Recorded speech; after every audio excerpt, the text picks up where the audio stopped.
유튜브로 읽는 박정희 전기 사권 5.16의 24시 전두환의 운명을 바꾼 육사행.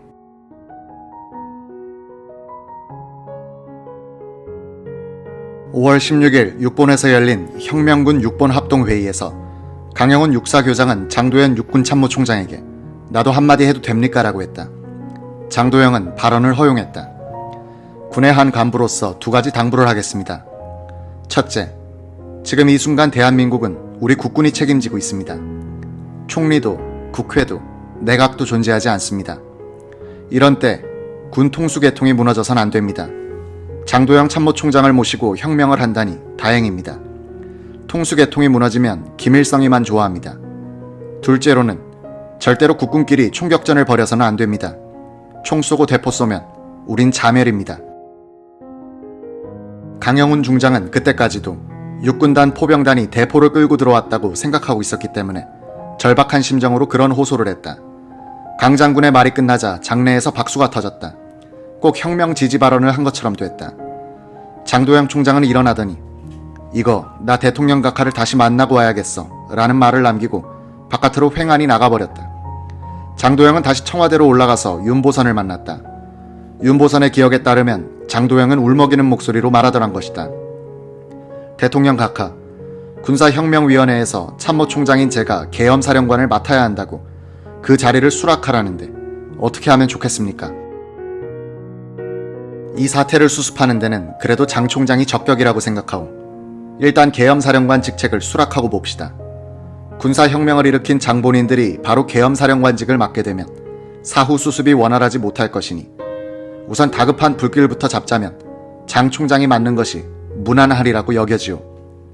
장도영은 즉시 육본으로 돌아와서 혁명군 장교들 앞에서 자신이 군사혁명위원회 의장 겸 계엄사령관의 직책을 수락한다고 선언했다.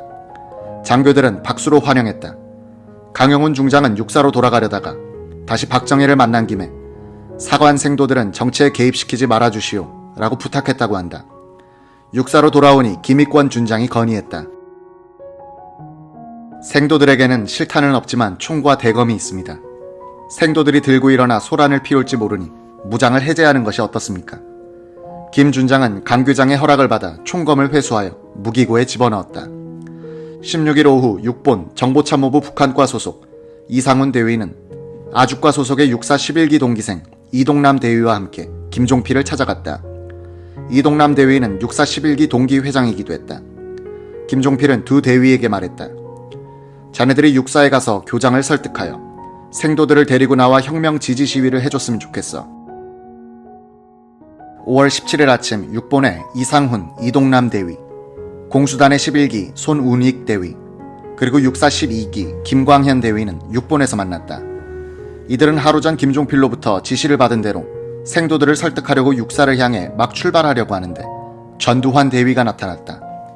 서울대학교 학군단에 근무하던 전 대위는 이런 취지의 말을 했다고 한다. 혁명이 났다는데 궁금해서 왔다. 우리가 뭘 해야 되는 것 아니야. 우리 뜻도 밝혀야 하고.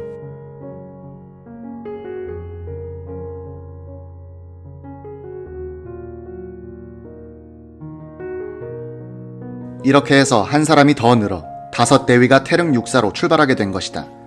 우연한 것 같은 전두환 대위의 등장과 육사행은 그 19년 뒤 그가 박정희 대통령의 죽음으로 생긴 권력의 공백을 채우면서 집권하게 되는 인연의 출발점이 된다.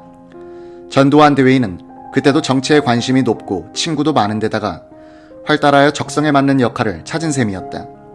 이 5대위는 육사에 도착하자 우선 교수부에서 교수 요원으로 근무하는 11기 동기생들을 찾아갔다. 11기 출신만 약 20명이 서울대학교에서 위탁교육을 이수한 뒤에 교수 요원으로 있었다. 이한림 중장은 4.19 때까지 3년 3개월 동안 육사 교장으로 있으면서 이 학교의 발전에 지대한 공헌을 했다.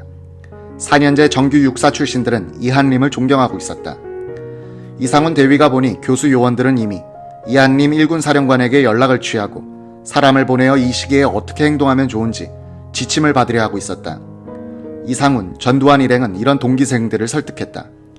동기생들 중 박정희 장군이 어떤 사람인지 알아야지 하면서 혁명에 미온적인 자세를 취하는 사람들도 많았다.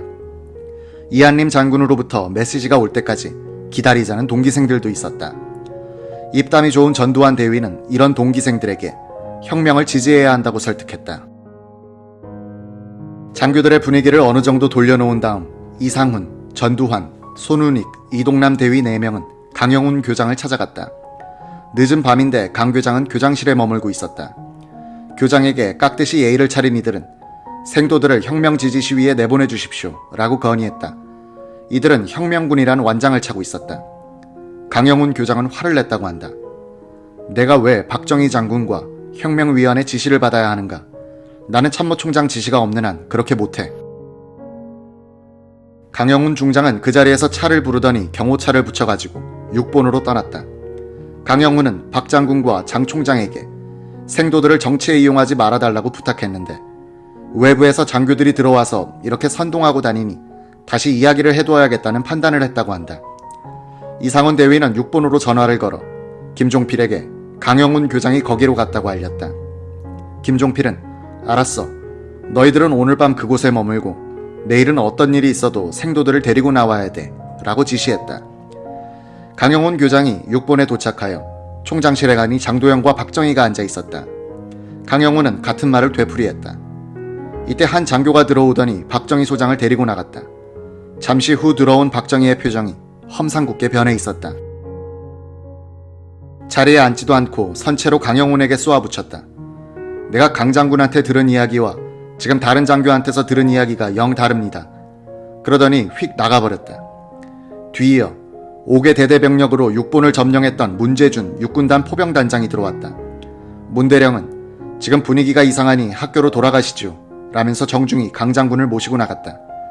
두 사람이 계단을 따라 1층으로 내려가는데 무장한 새 공수단 대위가 달려오더니 문재준의 권총을 빼앗고 반항하는 그에게 사정없이 발길질을 가해 꿇어앉혔다. 어리둥절한 강영훈 교장 앞에 박창암 대령이 나타났다. 박 대령은 이리로 오십시오 라고 작은 방으로 안내했다. 방 안으로 들어서자 박창암은 개인적으로는 강 장군을 존경하지만 공무수행상 어쩔 수 없습니다라면서 문을 닫고 나가버렸다. 강영훈은 연금된 것이다.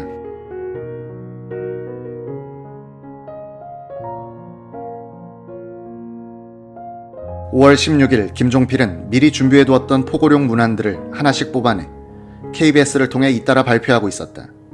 군사혁명위원회 겸 계엄사령관 장도영 중장 이름으로 된 것들이었다. 포고령 4호는 그 내용이 무시무시했다. 하나, 군사혁명위원회는 5월 16일 상호 7시 장면 정부로부터 모든 정권을 인수했다.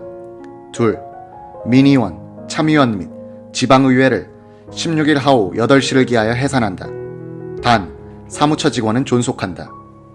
셋, 일체의 정당 및 사회단체의 정치활동을 엄금한다. 넷, 현 국무위원과 정무위원을 전원 체포한다. 다섯, 국가기구의 일체 기능은 군사혁명위원회에 의해 이를 정상적으로 집행한다. 여섯, 모든 기관과 시설의 운영은 정상화하고 여하한 폭력행위도 이를 엄금한다. 16일 밤 윤보선 대통령은 장도영 총장의 권유를 받아들여 대민 방송을 녹음한다. 그 요지는 이러했다. 친애하는 국민 여러분, 우리나라는 지금 중대한 시국에 놓여 있습니다. 오늘의 사태를 우리가 어떻게 수습하느냐 하는 것에 우리나라의 운명이 달려 있습니다. 우리는 이 사태를 무사히 수습해야 하고 공산주의를 막는 힘에 약화를 초래해서는 안 되는 것입니다. 장 총리 이하 전 국무위원은 한시 앞뒤 나와서 이 중대한 사태를 성의 있게 합법적으로 처리하여 주기를 바랍니다. 군사혁명위원회의 말에 의하면 국무회의에 출석하는 국무위원의 신변은 보장된다고 말하고 있습니다. 이 방송이 KBS를 통해서 나가자 은신 중이던 주요한 부흥부 장관이 윤보선 대통령에게 맨 먼저 전화를 걸어왔다고 한다. 사태 수습을 위하여 청와대로 오라면 가겠으나 신변의 안전을 무엇으로 보장하시겠습니까? 장도영 계엄사령관을 통해서 직접 확약을 받았으니 그리 알고 협력해 주시오. 우리는 그 정도로는 믿을 수 없습니다. 윤보선 대통령은 장도영에게 직접 신변의 안전을 보장한다는 방송을 해달라고 당부했다. 당시 야당인 신민당의 당수는 장면과 총리 경합을 벌였다가 떨어지자 분당했던 민주당 구파 출신 김도연이었다. 그의 회고록 나의 인생 백서에는 이런 요지의 기록이 있다. 그날 밤 10시 반경 윤보선 대통령의 방송을 듣고 나는 우리 신민당의 태도를 어떻게 할 것인가로 부심하다가 17일 오후 당의 주요 간부 회의를 열고 이 문제를 수기하였다. 이 회의에서 내린 결론은 장면 정권은 하루바삐 사태 수습을 위하여 국민 앞에 나와서 사과하고 물러날 것이며 군사혁명위원회에 대하여 거국 내각을 조직하자고 제의하자는 것이었다. 그린 대리대사가 5월 16일 오전 윤보선과 요담한 내용을 미 국무부에 보고한 전문에도 윤 대통령은 국회의 내외를 망라한 거국 내각을 조직함으로써 이 쿠데타를 수습할 수 있다고 믿고 있다고 했다. 윤 대통령은 자신의 회고록에는 그런 기록을 남기지 않았다. 김도연, 윤보선은 같은 구파 출신인데 이들이 박정희의 쿠데타에 대해서 묵인하는 태도를 취한 이면에는 거국 내각에 대한 기대 심리도 작용하지 않았나 추리하는 사람들도 있다. 어쨌든 야당은 군사혁명을 반대하지 않고 사실상 인정하고 있었다는 얘기다. 장면 정부의 비극은 쿠데타를 허용했다는 무능성에 덧붙여 민주합헌 정권이란 이 정부를 위하여 목숨을 바치려는 지지 세력이 없었다는 점이다.